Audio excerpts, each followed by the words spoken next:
guys, tuwan-tuwa tayo dahil birth month natin ay binili na natin through credit card cashback natin at regalo natin sa sarili ang mga charms ng aking bracelet. At eto na yon. Hello guys, good morning. This is Soxy Mendoza again at bumabati sa inyo ng maulang umaga. So September 14, Saturday ay maulan kasi nandito na ang tropical cyclone na si Ferdy. So supposed to be dapat tayo ipupunta sa farm at mangunguha tayo ng rambutan with my BFF at saka ng kanyang mga friends. Kaya lang hindi tayo natuloy. So ngayong umaga tayo ay medyo gumawa ng konting admin work at tiningnan ko na rin ang ating mga bayarin at ang ating bayarin sa credit card. Kahapon nagbayad tayo sa Metrobank. So ang due date natin ay sa 24 pa, kaya lang ay ang pinaka-cut off natin ay bago mag-due date ay binabayaran na yan. Kunyari, ang due date ko ay every 24th of the month para sa Metrobank. Yun naman ay binabayaran natin tuwing 15th. So, kaya tumataas ang ating credit score. So, it's you who will make up or who will makapag-establish ng magandang credit score or credit credibility sa iyong bangko. So, guys, ngayong araw na ito ay gusto kong ibahagi sa inyo ang video na ito para magkameron ng kaunting information about sa paggamit ng credit card at kung paano natin ma-maximize ang mga potentials at saka ang mga benefits na makukuha natin. In particular sa BDO Gold Mastercard, ito yon. So, last time nag-vlog tayo or nag-share tayo ng information dahil na-hack itong credit card natin. So, itong credit card natin ay pinaltan naman ni BDO. Tapos, after 5 days, ay napalitan na itong Gold Mastercard natin ng bago. At na-revert back din yung ikinalta sa atin na 11,600. So, nagawa tayo ng dispute form para wag natin bayaran yun. So, very generous si BDO. Shout out kay BDO. Disclaimer lang po, hindi po tayo empleyado ng BDO. Tayo po ay kliyente ng BDO. So, at very generous din naman nila sila sa pagpapautan ng pera para sa ating maliit na negosyo. So, guys, inuulit ko ang pera or ang credit line or credit limit na binibigay ng bawat bangko sa mga credit card ay hindi ating sariling pera. So, kailangan very careful and very cautious tayo sa paggamit niyan. At lagi ko nga sinasabi na ang paggamit ng credit card ay isang parang kutsilyo na isasaksak mo sa sarili mo. Pero tayo, ginagamit natin yan, ang pagkakaskas ng ating credit card ay ginagamit natin sa ating maliit na negosyo dahil tayo ay nagbebenta tayo parang buy and sell. So, tinitake advantage natin yun. So, gusto kong ibigay sa inyo yung trivia kung paano ba nagkameron tayo ng ganitong credit card. BDO Gold Mastercard is our first credit card na binigay ng BDO. Ang BDO ang unang-unang nagtiwala sa atin sa credit card. So, nung may bank account tayo sa kanila sa under my name, so 2,000 lang ang maintaining balance natin diyan. At sa tuwing meron tayong maliliit na cheque sa ating catering o sa kahit ano pa man, ay doon natin ipinapasok. Tapos, pagka nangailangan ulit tayo ng pera, ay pasok, labas lang yan. So, hindi tayo natitirhan ng pera diyan. So, guys, noong June 2023, binigyan tayo ng BDO BDO Gold Mastercard. So, nasurpresa na lang ako nung nakatanggap ako ng text dito sa aking telepono. Ang sabi ay, i-deliver na daw ang Gold Mastercard through Entrego. Entrego ang ginagamit ng BDO. Sabi Gold Mastercard daw. At saka nakatanggap din ako ng email na on the way na daw yung delivery at binigyan ako ng tracking number para sa Entrego. Nagtaka ako, hindi naman ako nag-apply. Ang alam ko lang ay ginagamit ko ang BDO as my banking facility para sa pagpapalit ng cheque. I mean, pag may cheque ako, i-deposit ko dyan. Kunyari, may cheque akong 5,000, 3,000, bayad ng client natin. So, noong June 2023, binigyan tayo ng BDO ng credit card. So, that was June.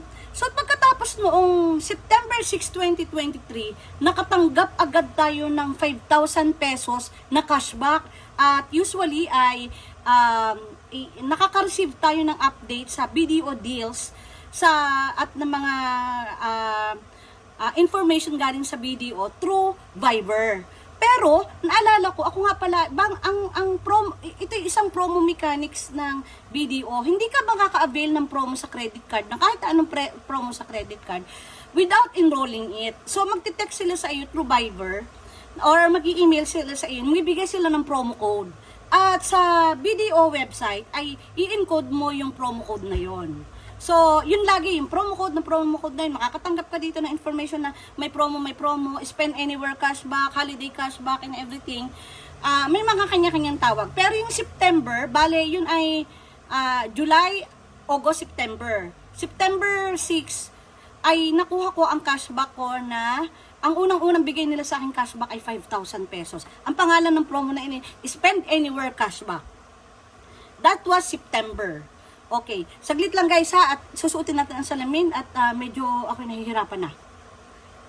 Nakabalik na tayo, pero excuse me sa aking salamin at dahil na meron akong notes dito ng dates na kung saan, kung kailan ba natin na nakuha yung mga cashback natin. Ano ba yung ganansya talaga natin in a matter of 1 year? Ano ba yung mga nakuha natin dito sa BDO Gold Mastercard? At, so, yan, bago ako nagsuot ng salamin ay nag-stop muna tayo. So, okay, balik natin ulit. So, sabi ko nga sa iyo, nung September 6, 2023, nakakuha tayo ng 5,000, spend sa promo ng BDO na spend anywhere cashback, that was 5,000. So, pagkatapos noong promo na yon na nakakuha tayo ng spend anywhere, nag-text na naman sila sa akin, ang sabi mag-enroll daw sa promo na yon. At ang tawag doon ay holiday spend anywhere cashback. So, bali, in-anticipate ko yun ay pang-holiday siguro yon. So, nung March 5, 2024, na-credit sa aking balance ang nung March 5, 2024, nakatanggap ako ng 3,000 cashback. Ang tawag doon sa promo ng BDO na yon ay holiday spend anywhere cashback. Okay, alright. So, kita nyo guys, nakakuha na tayo ng 5,000 saka 3,000. So, 8,000 pesos. Hindi natin guys, wini-withdraw yan. Parang ina-accumulate lang natin yan. Wala naman akong, para ang sistema ni credit card ay, ni BDO ay sa tuwing statement date ko, ang statement date ko ay tuwing 12. Nakalagay na doon, naka-reflect ay, kunyari, nagbayad tayo ng 10,000 sa credit card natin. Naka-reflect na nagbayad tayo doon. At ang cashback, naka-reflect din doon. Parang kung may balance tayo na 20,000, so, pag may 5,000 cashback na tayo, 15,000 na lang. Kung 5,000. So, ganun ang ginagawa at hindi ko rin siya wini-withdraw. Parang, inaano ko lang siya, inaawas na lang sa mga balanse natin. That was March 5, 2024.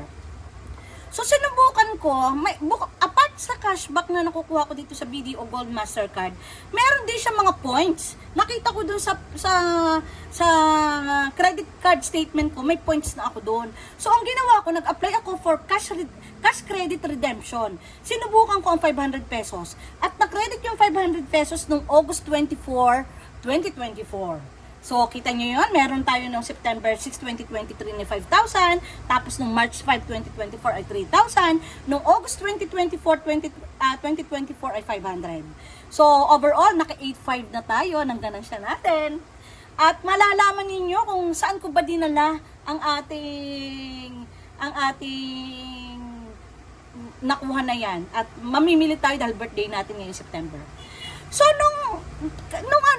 while I was in Quiapo, naka-receive ako ng Viber message, ang sabi, cashback alert. Oh my God, in-expect ko na talaga yon. So, nung September 13, 2024, may notification ako sa Viber na ang sabi, ay meron daw akong 7,500 na cashback. Oh, tuwa ako, sabi ko, oh wow, pa-advance pa birthday ko sa aking sarili yon. At dahil tayo nasa Maynila, ay ibibili natin yun ngayon. At ito na, mamaya ako i-reveal sa iyo kung anong binili natin regalo sa ating sarili. So overall, tayo ay naka 5,000 plus 3,000, 8,805, saka 7,500, bali 16,000 na cashback dito sa ating BDO credit card. So imagine, 16,000? Sino bibigay sa atin? Although, gumagastos tayo dahil ginagamit natin sa ating negosyo, but I consider it as a rebate. At parang gift ko sa aking sarili dahil sa paggamit ng credit card. So guys, hindi nga pala tayo nagbabayad ng interest dito. So within 30 days, kung nyari bumili tayo ng may umorder sa atin ng laptop, binabayaran na natin yan sa due date natin. Kunyari, ang isang laptop is 57,000, babayaran na rin natin na 57,000 yan. Para wala na rin siyang wala rin siyang interest. So, yun ang way ko para tumaas ang credit card ko, and at the same time, hindi ako masasaan sa interest. Kasi 3% to 3.5% kapag hindi ka nagbayad ng iyong utang sa credit card. It's either sa Metrobank or BDO, but we are now concentrating in the BDO. So guys, yun bali ang mga naganansya kong cashback dito sa BDO. So, para sa akin sa ngayon, ito ay the best credit card para sa akin. At siya nga pala, bukod dito sa cashback na nakuha ko ay nagbigay sila sa akin ng first credit limit ko dito is 135,000 pesos.